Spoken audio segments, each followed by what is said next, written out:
Hi guys, welcome to Karthik diaries.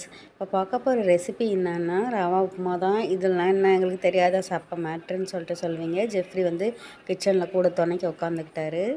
அதுக்கப்புறம் பார்த்தீங்கன்னா ரவா உப்புமா வந்து ஒரு சில பேர் வறுக்காமல் செய்வாங்க ரவாவை, அதனால் குழப்பம் ஆகிடும். சில பேர் வந்து கொட்டிட்டு கரெக்டாக கிண்ட மாட்டாங்க, கட்டி கட்டியாக கூட ஆகிடும். அதனால் கரெக்டாக நம்ம செய்கிற மெத்தட் நான் சொல்கிறேன்.